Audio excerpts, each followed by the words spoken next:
இப்போ நம்ம இது போட்டு நம்மளே போய் கலெக்டர்கிட்ட பண்ணோம்னா என்ன உங்கள் இதில் நீங்கள் இது பண்ண எப்படி கேட்டு இது பண்ணுவாங்களா என்னங்கிறது இல்லை இந்த குடும்ப சண்டைக்கு நம்ம போலீஸ் ஸ்டேஷன் போகிறது இல்லையா? அந்த மாதிரி நம்ம குடும்ப சண்டைக்கு நம்ம போலீஸ் ஸ்டேஷன் போகிறது இல்லையா? உங்கள் குடும்பத்தை பற்றி நீங்கள் கம்ப்ளைண்ட் பண்ணுங்க கேட்பாங்களா? நம்மளை ஒரு மாதிரி நினைச்சிடக்கூடாது. அதுக்கு என்ன நாங்கிறது நான் ஜங்காதில் ஓப்பனாக கேட்குறேன். ஓப்பனாக கேட்குறேன். வேற ஒன்றும் உங்களுக்கு தப்பாக நினைக்கக்கூடாது. இல்லை எனக்கு தெரியாது. நான் இன்றைக்கி வரல.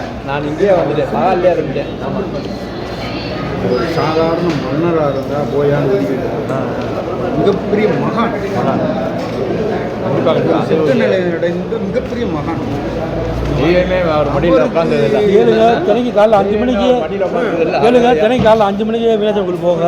மீனாட்சியை உற்சவமூர்த்தி போய் தாத்தாக்கிட்ட நின்று பொட்டடிச்சு தாத்தாக்கு வணக்கம் சொல்லிட்டு வரும். அந்தளவுக்கு அவர் தெய்வீகமானவர். புதுமண்டபத்தில் இருக்க வணங்கிட்டு தான் பப்ளிக் ஒரு மரியாதை செய்துட்டு தான் மீனாட்சி ஒரு பட்டயமே இருக்குது.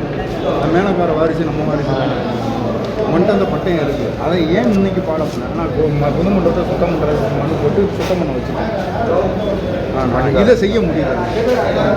அந்த மரியாதை செய்யுது. அவன் வேறு மாதிரி கொண்டு வரான்.